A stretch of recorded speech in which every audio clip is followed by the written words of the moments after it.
Dini? Ada Dini. Ada Dini kemana? Sakit. Sakit. Oke. Sebelum kita memulai pelajaran informatika hari ini, Bu Nafi mau menerapkan pembelajaran berkesadaran kepada siapa semua. Intinya itu apa? Sadar bahwa kita sekarang sedang mempelajari materi informatika. Ya. Sadar itu dimana sampean tidak berpikir kemana-mana. Nggak pikir kalau ada masalah di rumah, tidak perlu dipikir, hanya fokus pada pelajaran informatika pada hari ini. Oke, sebelum pelajaran dimulai, nanti ingin kita refleksi dulu, bukan refleksi ya, relax. Ya, coba tarik nafas dalam-dalam, buang. Tarik nafas lagi, itu 2, 3, tarik nafas. Keluarkan. Sudah relax? Sudah. Oke, siap materi informatika? Siap. Oke, nanti akan menjelaskan materi yaitu bab kedua berpikir komputasional. Tapi sebelum itu, Bu Nafi akan membahas materi sebelumnya membahas tentang apa? Informatika membahas tentang apa? Sebelum materi berpikir komputasional yaitu bekerja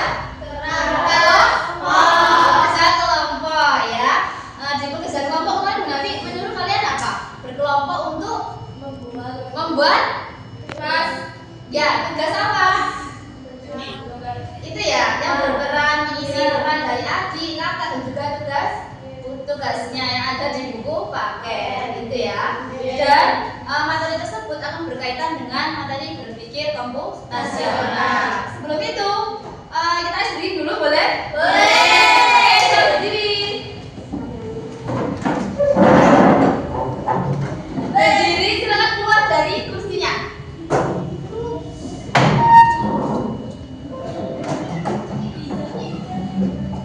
Oke, sudah. Silakan pegang pundak temannya.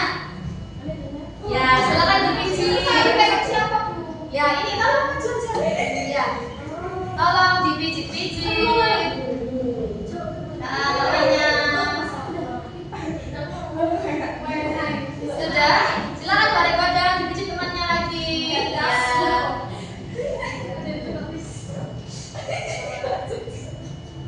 Oke, sudah. Silakan hadap ke depan. Oke, tetap silakan pegang pundak temannya. Bu Nafi mau permainan berlawanan. Jika Bu Nafi bilang kanan, sampean ke kiri. Oke, kalau nggak cukup silakan disesuaikan aja. Kalau Bu Nafi bilang kiri, sampean geser ke kanan. Kalau Bu Nafi bilang maju, sampean mundur. Kalau mundur bilang maju. Kalau duduk, sampean berdiri. Kalau berdiri duduk. Oke, siap?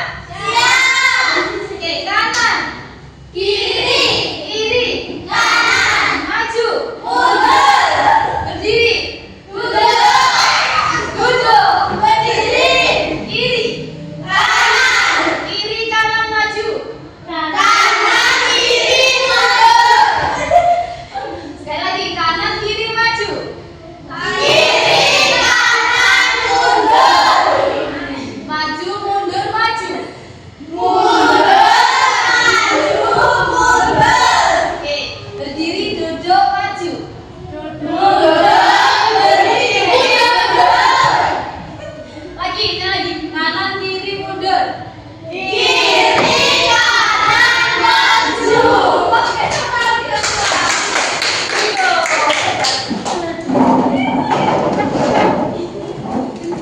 ya anak, kita kembali bersama berpikir komputasional bab kedua ya. Kira-kira di bab komputasional ini salah satu contohnya seperti ini. Apakah kalian pernah menyelesaikan masalah yang rumit tapi bisa diselesaikan dengan cara sederhana? Bisa? Bisa. Oke. Contoh lagi, jika sekolah kita akan mengadakan lomba kelas inspirasi, itu langkah-langkahnya yang disiapkan apa saja? Siapa yang tahu? Ya, Manes. Yang disiapkan langkah-langkahnya apa aja? Acara, terus Membuat panitia, membuat panitia acara, konsumsi, dan perlengkapan. Ya, yang kedua, memanggil ketua kelasnya untuk mengumumkan lomba acara ini. oke. Itu salah satu contoh akan kita terapkan pada berpikir komputasional. Dan tujuan pembelajaran kali ini adalah yang pertama, sangat bisa berpikir secara komputasional dan menerapkan berpikir komputasional ini ke dalam kehidupan sehari-hari serta menggunakan pola yang sederhana untuk menyelesaikan suatu masalah atau perintah ya. Oke, next kita lanjut. Apa itu berpikir komputasional? Siapa yang membaca? Ya, Aula, ayo. Berpikir komputasional adalah cara berpikir untuk menyelesaikan persoalan yang cara penyelesaiannya jika dikembangkan dapat dilakukan oleh komputer. Dengan demikian, kita akan belajar bagaimana menyelesaikan berbagai persoalan dengan cara yang efektif dan efisien. Betul. Jadi berpikir komputasional itu cara berpikir untuk menyelesaikan persoalan yang dimana jika dikembangkan itu komputer juga bisa melakukannya, ya. Dan cara ini akan diselesaikan dengan cara yang efektif dan efisien. Efektif dan efisien itu jelas dan dapat dipahami. Oke, lanjut. Pengolahan data dalam kehidupan sehari-hari. Siapa yang membaca? Dan Aula, April. Yuk. Untuk menyelesaikan Untuk menyelesaikan data dalam kehidupan sehari-hari, komputer banyak digunakan untuk mempermudah kehidupan atau membantu penyelesaian berbagai masalah yang akan kita hadapi. Cara kerja komputer menyerupai cara kerja manusia. apakah betul cara komputer itu menyerupai manusia? Ya, betul, karena di dalam komputer itu ada banyak sekali informasi yang sampean ketahui, ya. Salah satunya di komputer. Kemudian kita akan mengolah data tersebut ke dalam berpikir komputasional ini. Kenapa harus asah berpikir komputasional? Untuk keterangan masa depan, apa ini keuntungannya? Di masa depan, salah satu kemampuan yang paling dibutuhkan adalah berpikir komputasi. Oke, untuk dunia semakin digital, Kecanggihan teknologi dan integrasiannya ke dalam kehidupan kita sehari-hari semakin meningkat. ya, jadi di masa depan sampean itu salah satu kemampuan yang paling dibutuhkan adalah berpikir komputasi, ya. Jadi bagaimana sama menyelesaikan masalah itu secara sederhana, terus menyelesaikan masalah itu dengan langkah-langkah yang efektif dan efisien di kehidupan sehari-hari, ya. Dan itu bisa diterapkan di dalam komputer. Untuk dunia digital, sampean kecanggihan teknologi ini akan berkembang seiring berjalannya waktu dalam kehidupan sehari-hari kita agar kita mengalami peningkatan. Sekarang manusia dibantu oleh robot, komputer gitu ya. Ada sekarang yang namanya AI. Tahu ya AI? Tahu. Itu sekarang membantu kita untuk belajar di dunia digital. Oke, next. Ini adalah pola atau algoritma. Algoritma ini sampai pernah dengar ya? Ini di materi matematika ada algoritma itu. Ya. Jadi algoritma itu adalah pola, yaitu sebuah bentuk atau struktur yang tetap dalam mengerjakan berbagai kegiatan. Terkadang kita harus mengikuti pola atau aturan tertentu. Contoh, siswa harus berseragam ketika di sekolah. Jadi pola itu struktur terbentuk tetap yang diterapkan di berbagai kehidupan dan itu nggak boleh diubah. Contohnya, sampean di sekolah harus berseragam, harus menggunakan cincin, harus berkaos kaki. Kalau dalam bahasa Inggris kan wajib ikut. Nah, itu salah satu contoh pola. Oh, kita di kehidupan itu membentuk pola yang harus ada aturannya. Sama nanti kita akan menerapkan ini di berpikir komputasional, ya. Oke, dari sini paham? Dan tanyakan? Paham, lanjut. Siap menerima tantangan? Siap. Di sini ada soal, ya. Tolong dibaca. Yo, Valen. Bagaimana kamu menjelaskan proses pembuatan roti lapis kepada robot? Bagaimana kamu cara menjelaskannya pada robot? Robot itu kan bisa melakukan apa yang kita perintahkan. Ya, kita sama ngomong, dia akan merintahkan. Ada kan mainan yang kanan gitu, terus dia ke kanan, kiri terus dia ke kiri gitu. Langkahnya bagaimana tadi? Sama harus apa? Jawabannya adalah dengan Memberi petunjuk langkah yang dilakukan seperti ambil roti, oleskan selai, tambahkan buah, dan seterusnya. betul, sampean harus memberikan petunjuk langkah yang tepat untuk dia. Misalnya, ambil roti, nah dia akan ambil roti. Oleskan selai, dia akan mengoleskan selai. Itu cara berpikir komputasional yang diterapkan pada komputer. Gitu ya, sama seperti manusia kan? Sebenarnya kita manusia, dia teknologi, gitu ya. Lanjut. Maka jawab. Oh ya, selesai dibaca. Mengapa yang akan Anda ambil jika Anda ingin mengembangkan program yang mengurutkan nama siswa dari A hingga Z? Jadi ada nama, satu kelas kan ada misalkan 30 anak, ada nama A sampai Z. Cara sampean menentukan urutan-urutan A sampai Z nama-nama itu bagaimana kira-kira? Memberi petunjuk. Apanya? Memberi data nama-namanya kan? Jadi nama-namanya sama diisi dulu, setelah itu sampean pilih ya. Itu bisa dimasukkan ke Excel, ada rumusnya juga. Dan ini jawabannya. Daftar nama dimasukkan Dibandingkan lalu diganti juga dulu. proses ini diulang hingga semua nama diurutkan. Ya, jadi daftar nama dimasukkan dibandingkan. Misalkan ada yang namanya Nazia sama Nafia, itu sama-sama nanya ya. Tapi dia itu setelah NA Z. Tapi kalau ganti NAF, jadi kira-kira dibandingkan mana dulu nih Z sama F yang dulu. Nah, jadi nama masukkan datanya terus dibandingkan. Kalau perlu diganti, boleh diganti. Proses ini diulang hingga semua nama diurutkan. Oke, lanjut. Yang ketiga, Iva, tolong dibaca. Di sini ada yang pernah pesan makanan lewat GoFood, Grab. Nah, informasi apa yang sama diberikan pada ojek online-nya? Alamat, terus menu makanan, ancer-ancernya apa? Restoran. Ya, boleh. Jawabannya benar. Kita dapat lebih mudah berkonsentrasi pada informasi yang penting ya. Karena hanya memberikan informasi penting. Kalau misalkan sama nggak mungkin sama memberikan informasi nggak penting. Contohnya kayak ini nomor NIK aku, ini nomor KTP ku, kan enggak. Ya itu kan nggak penting. Seperti menu dan harga.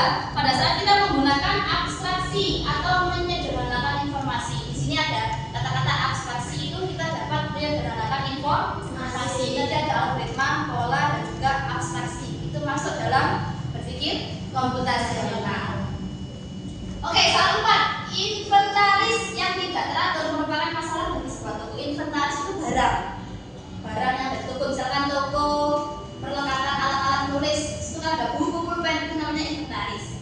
Bagaimana Anda dapat membagi masalah ini menjadi bagian-bagian yang lebih mudah dikelola? Jawabannya dengan membagi masalah yang rumit menjadi langkah-langkah yang lebih kecil dan lebih mudah dicapai. Dekomposisi membantu ya. Jadi dekomposisi itu adalah langkah-langkah yang kecil dan mudah dicapai.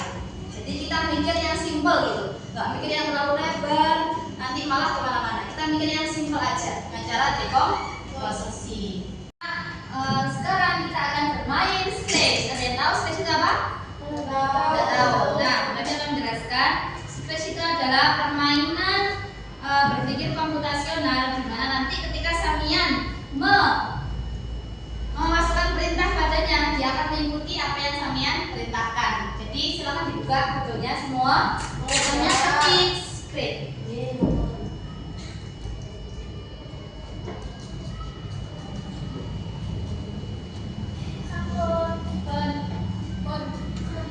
Sudah? Sampean klik Scratch MET.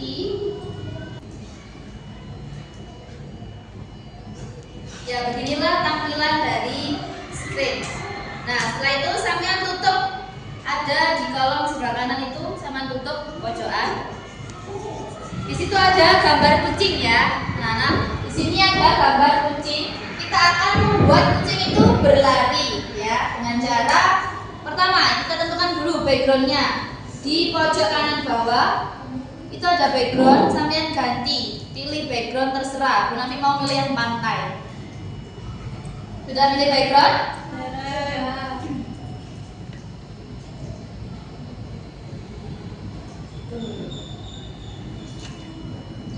Kalau sudah, pause.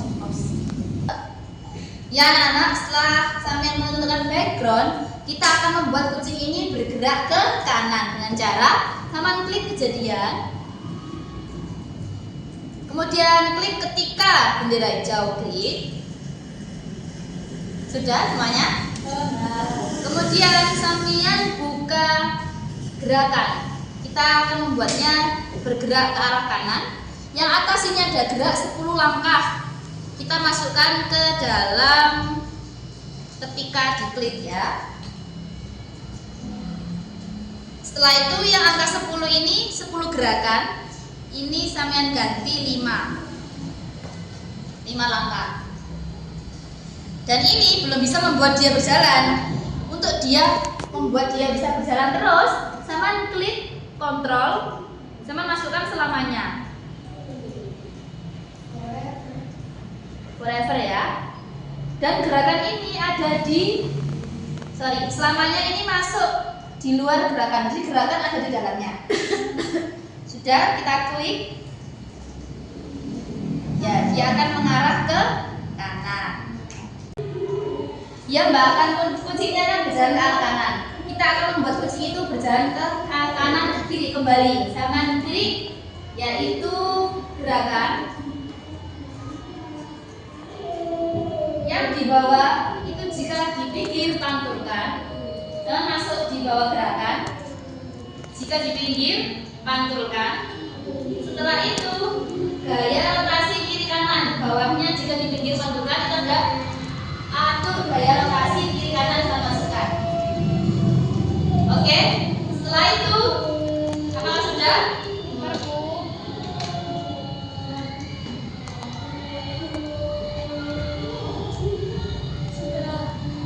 Sudah. Setelah itu sama klik bendera hijau. Dia akan bergeser ke kanan dan kiri. Setelah itu kita stop dulu, hentikan.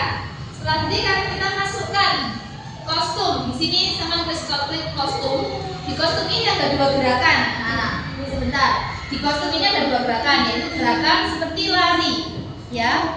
Nah, kita masukkan cara kita membuat kucing ini berlari, yaitu dengan cara sampean klik tampilan, kemudian yang warna ungu itu ya, kemudian sampean klik kostum berikutnya atau next kostum.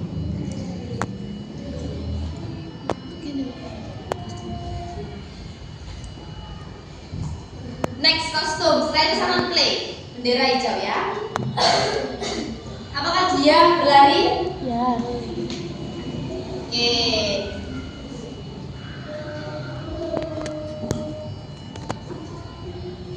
Silakan diklik bendera hijaunya. Apakah dia berlari? Oke, setelah itu kita hentikan. Klik warna merah bundar di atas. Itu kan hanya berlari. Kita akan membuat dia mengeluarkan suara juga. Oke. Jadi sama klik. Sebelum kita masukkan suara, sampean harus masukkan kejadian dulu, yaitu ketika bendera diklik di bawahnya.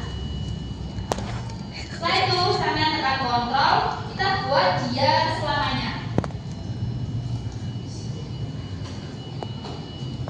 Buat dia selamanya mengeluarkan suara sound ya. Klik suara, mainkan suara meow sampai selesai dimasukkan di selamanya.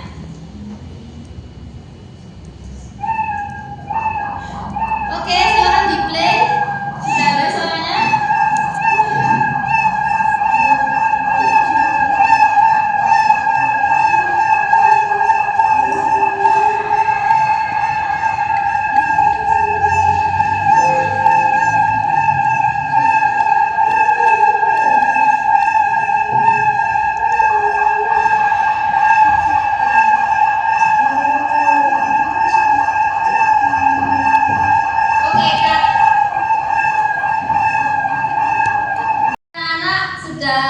Bersuara ya tadi scratch-nya. Coba dinyalakan lagi suaranya.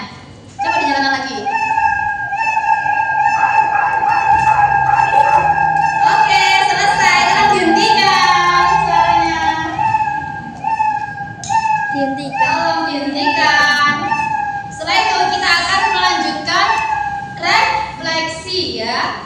Di refleksi ini ada 3 pertanyaan yang akan Bu Nafi ajukan pada kalian. Yang pertama, apa yang dimaksud dengan berpikir komputasional? Siapa yang jawab? Ya, ayo Diva. Cara berpikir manusia manusia yang dibantu oleh komputer. Oke, jadi laboratorium komputasional adalah cara manusia yang dikembangkan oleh atau yang dibantu oleh komputer. Yang kedua, mengapa penting untuk mempelajari materi laboratorium komputasional? Siapa yang mau? Ya Aura. Agar lebih mudah untuk memecahkan masalah. Oke, agar lebih mudah untuk menyelesaikan masalah. Yang ketiga, bagaimana perasaan kalian setelah bermain permainan stage? Kan bisa bikin Animasi yang bisa gerak dan bisa bersuara. Oke, bisa bermain animasi, membuat animasi ya, yang bisa bergerak dan bersuara. Dan cara apa, April? Dan cara untuk apa yang kita mau, komputer ini bisa menjalankan. Oke, anak-anak, terima kasih atas perhatian hari ini. Usai sudah pertemuan hari ini untuk membahas materi berpikir komputasional. Semoga dengan sama mempelajari materi stage ini, kalian bisa senang dan dapat mempraktekannya di kehidupan sehari-hari atau bisa dibuat permainan di rumah. Oke, kemudian untuk tugas selanjutnya, Samia tolong membuat stage per orang ya, dengan terserah mau hewan kucing. Di situ kan ada banyak ya, ada kucing, ada hiu, ada orang, ada monyet. Terserah sama mau membuat apa, silakan menjalankan perintahnya. Yang disuruh terbang atau disuruh lari dan mengeluarkan suara, silakan sana membuat tugas itu di rumah dan dikumpulkan pada hari Rabu di Nafi. Oke, siap? Siap.